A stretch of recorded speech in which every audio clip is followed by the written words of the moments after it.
صل على محمد وآل محمد اللهم صل على محمد وآل محمد اللهم صل على محمد وآل محمد.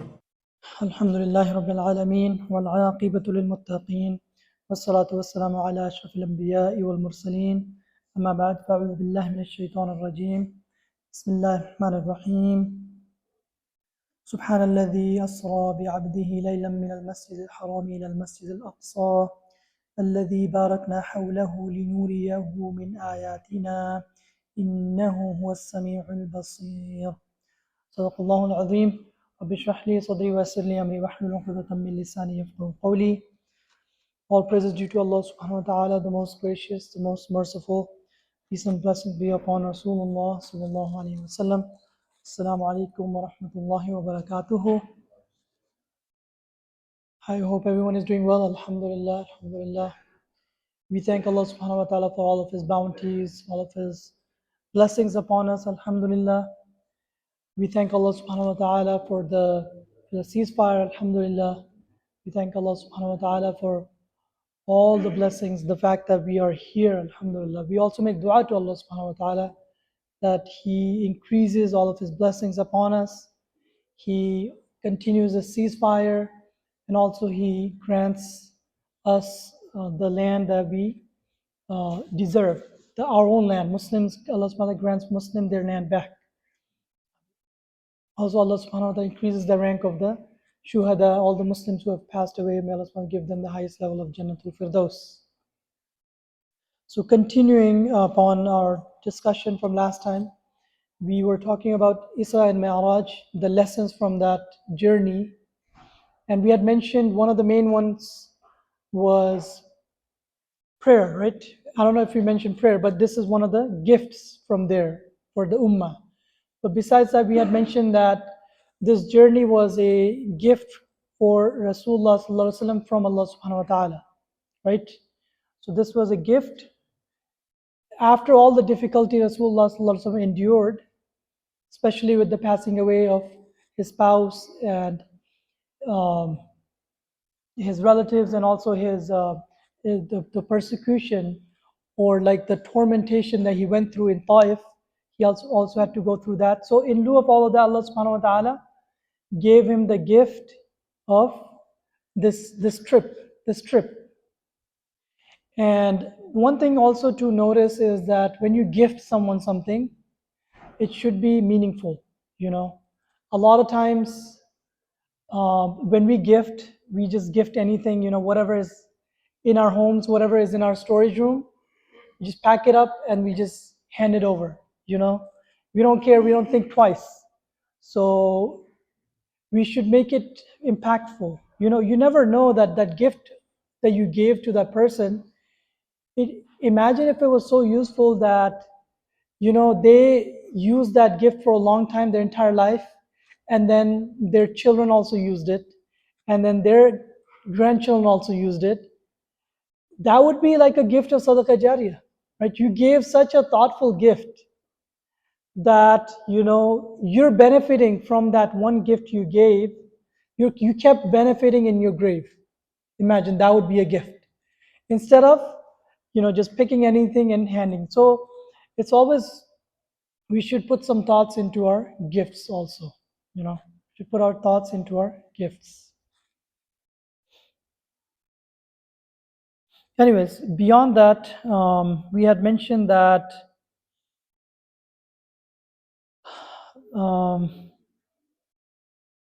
also the love of dunya and lack of that, because this world is very, very short, right? Very short. This dunya is very short, and Rasulullah sallallahu alaihi wasallam mentioned that the love of this dunya is the root of all the issues. So all the crimes, all the sins people commit is because of the love of dunya. So if we can reduce that, then we can automatically start heading towards Allah subhanahu wa ta'ala. Then we can have some room for the love of Allah subhanahu wa ta'ala. But if our hearts are just jam-packed with the love of dunya, it's going to be very difficult to do any work of religion, to to be steadfast on your religion, right? So that's where we had stopped. So let's continue from there. The next lesson that we learned was from a scene where Rasulullah sallallahu alaihi wasallam was passing by, and he saw people. They had copper fingernails, and they were scraping themselves. They were scraping themselves, their faces and their chests, with their copper fingernails. So people were just basically harming themselves, cannibalizing, right? Harming their own selves. So then Rasulullah sallallahu alaihi wasallam asked Jibreel alayhi salam that what does this mean? So then Jibreel alayhi salam responded that these people are the people who backbite others. They backbite others and they curse each other, basically. They used to curse others, right? So as we know that when you backbite someone, it actually harms yourself, right? Because it's possible that Allah subhanahu wa ta'ala transfers all of your good deeds to that person, right? And if that's not enough, it's also possible that that person's bad deeds are transferred to one of us, right? If I backbite it, so it's possible that that could happen to me, right? So it's a very severe crime and people take it very lightly. Rasulullah sallallahu alaihi wasallam mentions that al-ghibatu ashaddu min az-zina, that this backbiting is more severe than fornication. And how is that? Because if someone committed fornication, they could just do tawbah and that would be forgiven. They did tawbah and that would be forgiven. However, if you backbited someone, so now you have taken away the honor of another person. So if you just did astaghfirullah, that might not be enough, because you committed a crime against someone else, a third party. It's kind of like you stealing someone's wealth, right? You stole someone's cash, and then you go home and then you started doing tawbah, oh Allah, Ya Allah, forgive me for this. And the cash is still with you, right? You go on and then use the cash. You cannot do that. That forgiveness is futile. You have to first return the money, first give that cash back, and only then you can do tawbah, right? Same thing with backbiting is that when you backbite someone, you have harmed someone else, a third party. So you must also seek forgiveness from that third party. However, you don't have to explicitly mention to them what you said. That would be like, putting salt on the wound, right? Imagine telling someone, hey, I was saying this about you. That's bad.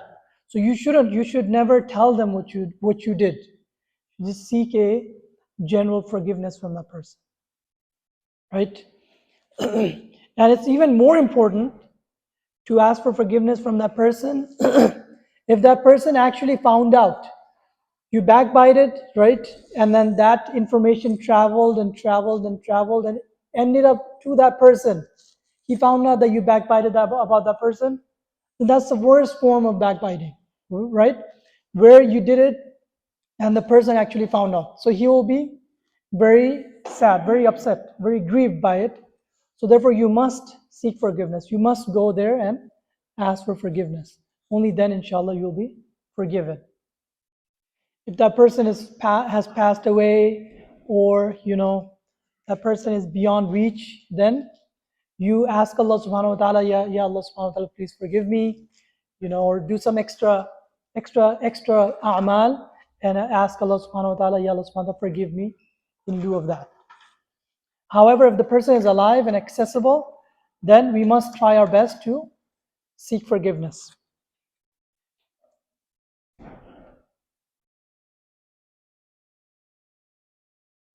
And backbiting is so bad when it comes to like the transfer of deeds that happens because of backbiting. That could happen. That Imam Abu Hanifa, rahimahullah, he once mentioned that if I had to backbite anyone, I would backbite my mother, right? Because she did so much for me. Why would I, backbite someone I dislike? Giving the person you dislike your good deeds. Why would you do that, right? If you want to donate, if you want to, be generous, show your generosity to someone you like, right? Why would you do that to someone you dislike? So that's what he mentioned. And also the honor of a believer is very sacred in Islam, you know. By backbiting someone, by cursing at someone, we're taking away their honor, right?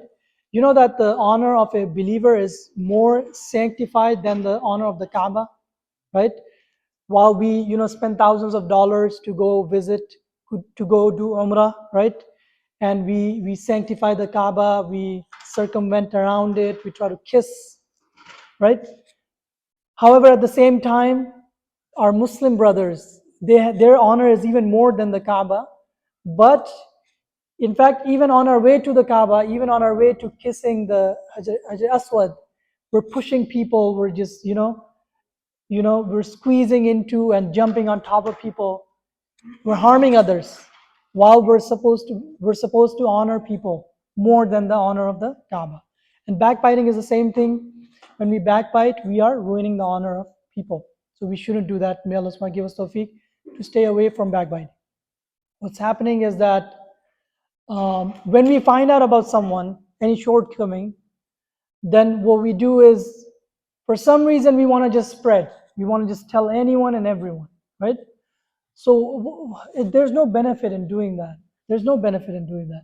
In fact, when you hide someone's sins, when you hide someone's shortcomings, then Allah subhanahu wa ta'ala will inshallah hide your shortcomings on the day of judgment, right? Who can claim that they do not have any shortcomings? We all have shortcomings. So as soon as you find out anyone's shortcoming, think of it like this. This is a trust and a test from Allah subhanahu wa ta'ala. Allah subhanahu wa ta'ala got this information in your ear. Somehow it came to you. Now Allah subhanahu wa ta'ala is watching you. What are you going to do with it? What are you going to do with it? Are you going to go tell the next person who you see about this? Or are you going to keep it to yourself? Right? Unless and until you find out something that can affect people, then sure, you are allowed to tell everyone about that. Someone is plotting against people, someone's plotting against harming someone, right? If something that affects others, then we can go ahead and inform them. But if it doesn't harm the people, then just keep that information to ourselves. And remember that if you have the urge of sharing and you're not sharing, inshallah, you'll be even rewarded for that. Even that is a reward for you, inshallah. And also that is also increasing your rank by Allah subhanahu wa ta'ala, because you're going against your nafs. Your nafs is wanting you to just share the information. You're holding back. When you hold back, you're going against your nafs, and that is also something that's commendable. Next one is regarding consuming interest, consuming usury. So some saw people, they were swimming in a river and they were eating stones. There were rocks in there and they were eating that. And the way if you eat rocks is that, does it have any nutritional value? It has none, right? No matter how hungry you are, how starving you are, no matter how much there's no food available, no one's going to go to eat a rock, right? No one's going to go try to find a rock to eat. So it's how useless it is, right? In terms of our diet. So imagine those people, they had nothing else. They were given nothing else. The only thing they had available for them was rocks. So that's what it is. When we deal with interest, receiving it or giving it, taking or giving, they're both forbidden in our religion. They're both completely forbidden. And Rasulullah mentions that basically whosoever deals in interest, they have basically announced a fight, a war against Allah subhanahu wa ta'ala. So may Allah subhanahu wa ta'ala save us from that. Allah subhanahu wa ta'ala subhanahu wa ta'ala mentions in the Quran that the interest is something that Allah subhanahu wa ta'ala does not grow. Allah subhanahu wa ta'ala grows your transactions that you do, right? Anything that you give in sadaqah, that will grow, but interest never grows. Allah subhanahu wa ta'ala has made interest haram. Allah subhanahu wa ta'ala made transactions halal. So we should try our best, whatever avenue, if just look into our lives, are we somehow connected to interest in any way, shape, or form? we are, we need to come out of it. Is our maybe our vehicle financed through interest? Maybe we need to think about how we need to come out of that. Is our household, our home financed through interest? Come out of that. Do we have a credit card that has, interest on it, on the payment? Well, try to pay it off ASAP, before the interest starts accruing on there, get that paid off. Any loan that you have that could potentially accrue interest, we need to make sure that that's our highest priority, right? That's our highest. And also, we know that Allah subhanahu wa ta'ala, if you try to pay off your debt, Allah subhanahu wa ta'ala is always helping the person who tries to pay off their debt. There's two types of people that Allah subhanahu wa ta'ala is always in their aid and assistance. One is a mukatab, a slave who's trying to earn his freedom, a slave who has made a deal with his owner that I'll give you, $10,000 and you'll free me. So that Allah subhanahu wa ta'ala is in his assistance. Allah subhanahu wa ta'ala will help him and assist him in getting his freedom. The second person is the one who is in debt and he wants to pay off his debt. So then Allah subhanahu wa ta'ala is also in his assistance. So if any of us has debt, may Allah subhanahu wa ta'ala enable them to pay off their debt. So that was the next one. Last one, and we'll stop with this inshallah, are the adulterers. There were people who were there and there were cooked food in front of them, properly cooked food. It had meat in it. And then there was another set of food that had, smelling flesh and it was not cooked. So these people, instead of eating from the cooked food, they ate from the rotten food for some reason. That was the scene that Rasulullah sallallahu alaihi wasallam saw. So then he inquired from Jibreel alayhi salam, and Jibreel alayhi salam mentions that these are the people who committed adultery. These are the people who committed adultery. So despite having their halal spouses at home, they still committed adultery. So not only this, there's several other sins in the hereafter for adultery. One of them is that they will be roasted. They will be roasted. So may Allah subhanahu wa ta'ala save us from it. This is a major sin, major sin. And we have talked about it in detail in the past, but we should try not to go in anything that even leads to adultery. La taqrabu zina, not even the avenue that goes into that, like a street that goes, like this road goes towards the casino, don't even be on that road, right? Don't even be on that road, right?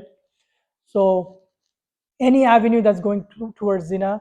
And so mentions that never be in any form of khalwa. Khalwa is when a person, a man and a woman, they are alone. Ajnabi, like a strange man, strange woman who are not mahram, right? Ghair mahram. They become alone, then that's a form of a trial. Now those two, anytime these two are together, who the third person is? Shaitan. Shaitan is a third one there. And then what is the shaitan going to say? Shaitan is going to encourage to commit sin. So we should always try our best whenever, even in an elevator, you catch an elevator, you see some lady is alone there, don't take that elevator. Just wait till she's gone, the next elevator comes, you take the next one, right? So be very particular about that, because you might think that, I'm strong, but shaitan has his tricks. As soon as you let your gates down, then shaitan will play his tricks, and before we know it, we'll wind up committing that sin. So may Allah subhanahu wa ta'ala save us from that. And as we know that today is the first day of Sha'ban, right? Rasulullah sallallahu alaihi wasallam, he would be very eagerly looking for the moon of Sha'ban, right? He did not as eagerly look for the moon of any month as Sha'ban. He was very eager, and in the month of Sha'ban, he would be very particular about fasting. Aisha radiallahu anha, she says that there was no other month that Rasulullah fasted so much, besides Ramadan, was Sha'ban. So we should try to fast, nawafil. If you have any qada fast left, we should make them up in Sha'ban, right? And also, Anas radiallahu anhu, he mentions that he mentions that, as soon as the month of Shaban came, people started engaging in reciting of the Quran, recitation of the Quran. So all the things that we do in Ramadan, we just start doing them more of that in your Shaban. So that way when Ramadan comes, you're already in a habit of that, and you don't have to start getting into that habit, right? Imagine getting into that habit, trying to get into that habit on the 1st of Ramadan, and by the time you get into that habit, it's like 21st of Ramadan, right? So you missed those 20 days. So if you start ahead of time, start in Shaban, then as soon as Ramadan comes, you're in full motion, full motion. Also, if someone, gets weak, so it's, it's disliked that they fast after the halfway of the Shaban. Like once 15th of Shaban is done, then if a person gets affected by fasting, they get weak, then they shouldn't fast.